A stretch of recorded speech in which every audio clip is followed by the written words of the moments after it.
Hi, everybody. My name is Peter Rodriguez. I am the grandson of Frances Ybarra-Rodriguez. She is the daughter of Avran and Rumalda, and I'm here to share with you on this date of our 2019 family reunion some of the details of our family tree project, both to share with you what I found, to ask for your help in learning more details, and to see what we can learn next through our cooperation. Here we go.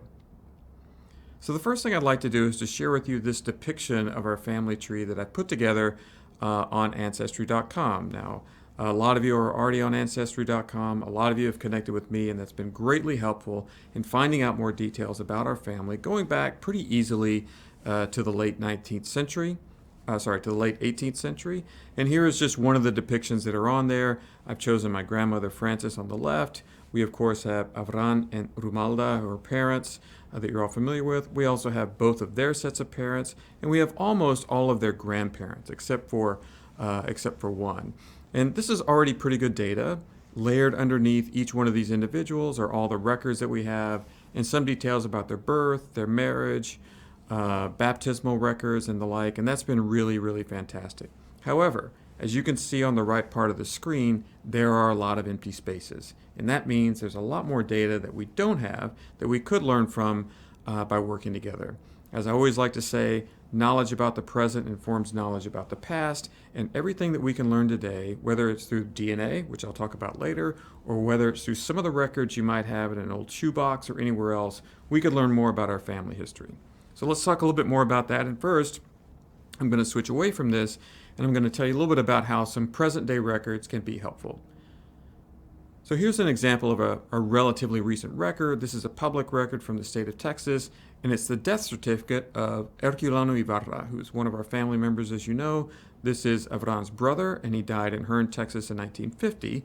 But as you can see throughout this record, there are a lot of things that help confirm things that we knew or had notice of otherwise. So for example, you can see that it lists Ignacio and Cipriana as his parents, which is, I think, the only record we have of them on a U.S. record. You see dates of birth, dates of marriage, you see occupation, you see informants' signatures and other pieces of data that help us find out more about our family from records of today.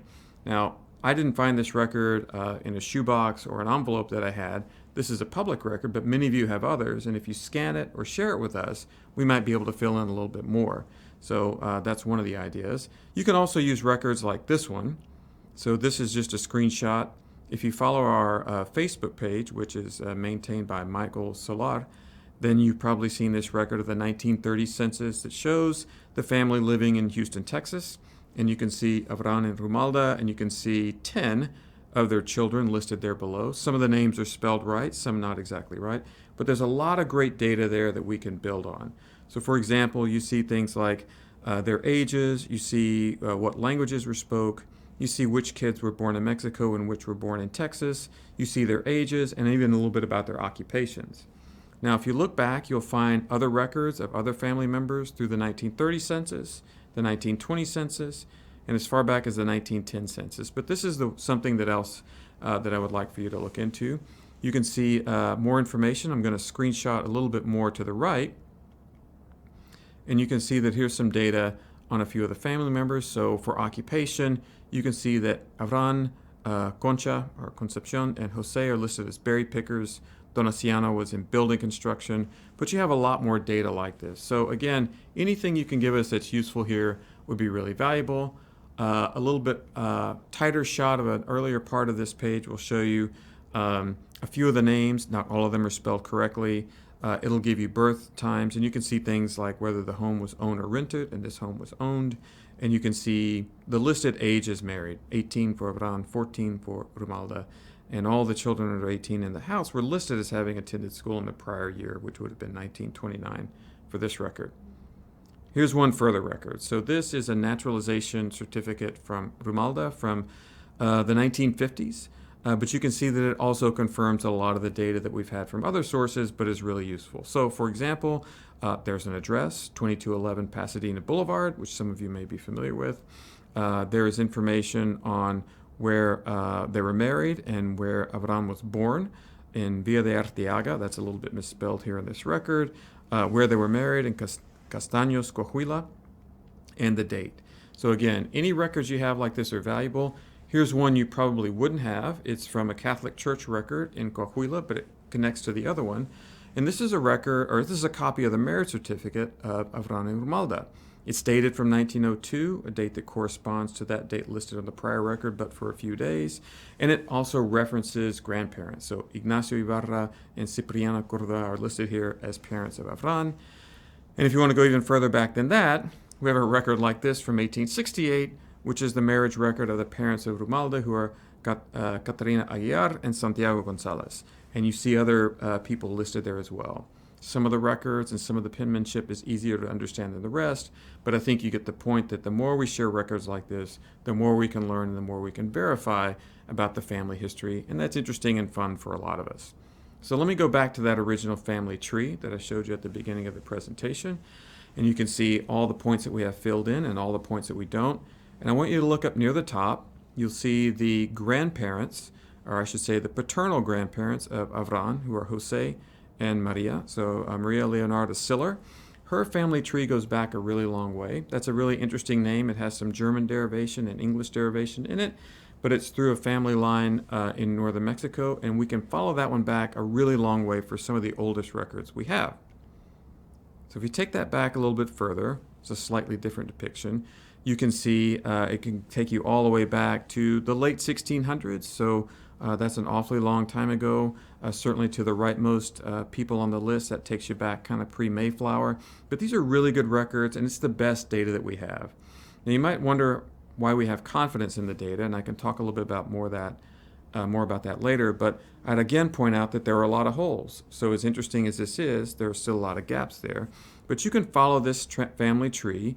This is the end of the Siller line, but if you look at the wife, so there in the middle of the slide, you see Jose Rafael Siller.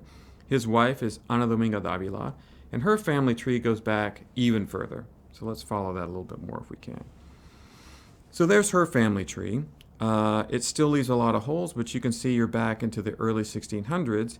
And if you go even further back than that, you get all the way back a long way. And I'm going to tell you through a little bit more of this.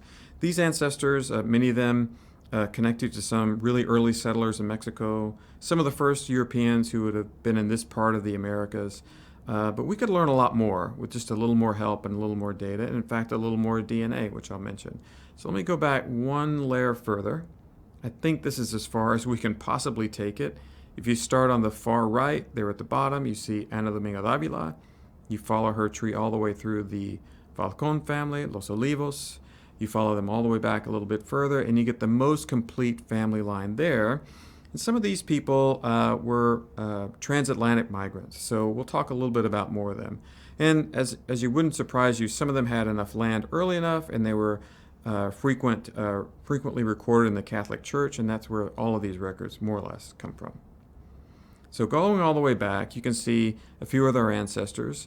Some of them are Spanish and some of them are Portuguese. You may not have thought that, but of course there was a lot of migration across the Atlantic from both places. If you want to look at my DNA, you'll see about equal portions of Spanish and Portuguese ancestry, and my guess is that would be the same for a lot of you. So people like, I'll go back one more. You can see at the bottom of the page this person, Hernan de Banuelos de Sarmiento. There he is, yeah. So here's more data on him. He was from Seville. We have a reasonable amount of data there. He was a landowner, and we have information from him from Spain and also from his early settlement in North America, in Mexico. Same thing for this gentleman who was from Castilla y León. A little bit more about where he was born and where he died in Zacatecas, Mexico, at the age of 69. There's records in both places. Or this woman.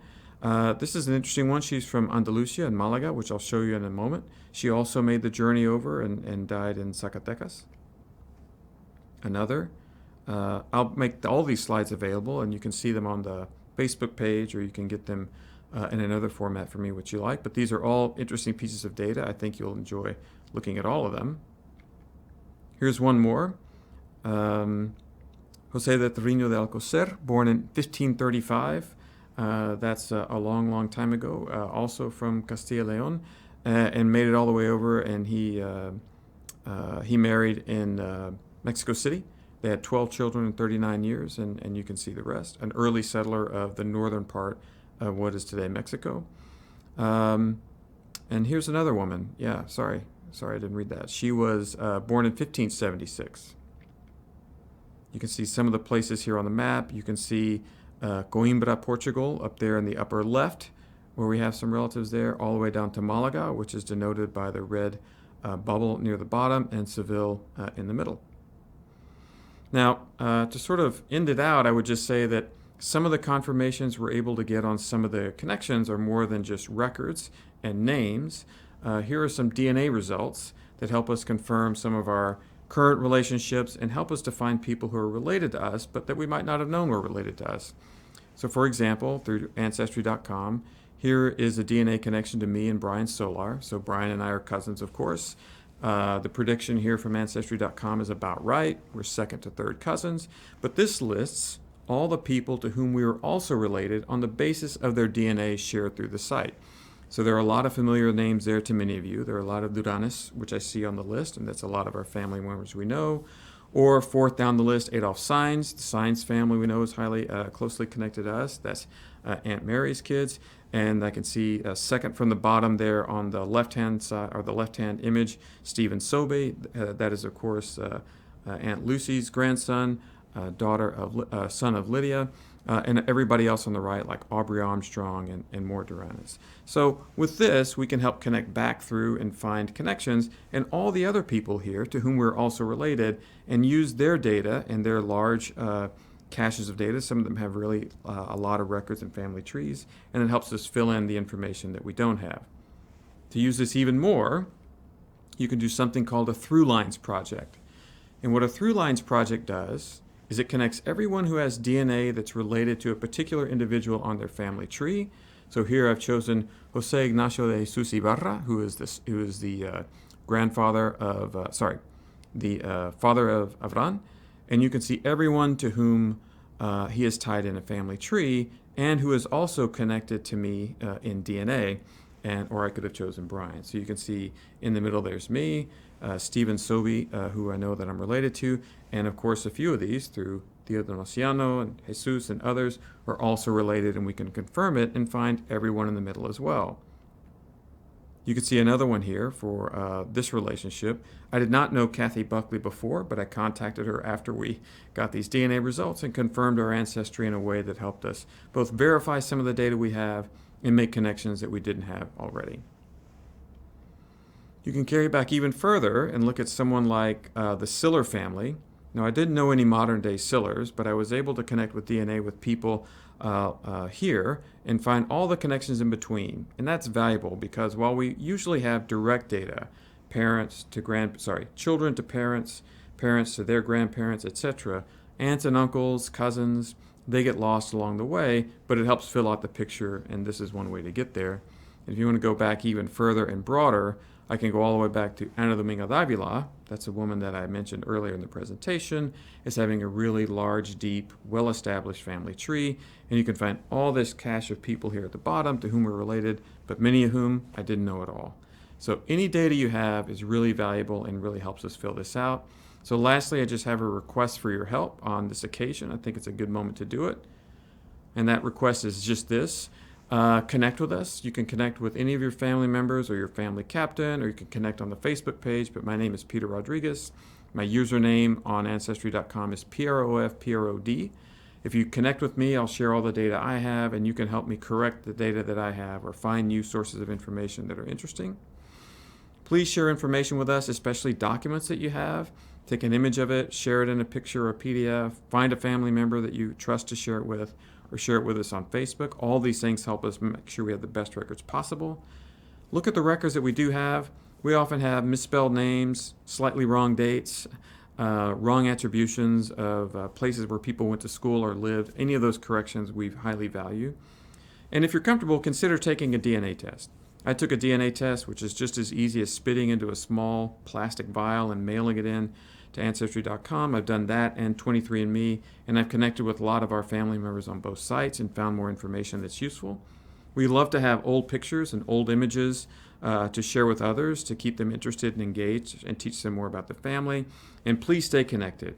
And especially on a moment like this, it's really important to make sure you get your young family members connected and understanding some of these relationships, because the larger the family gets, the looser some of the ties gets, and we lose some of the connectivity we know we highly value.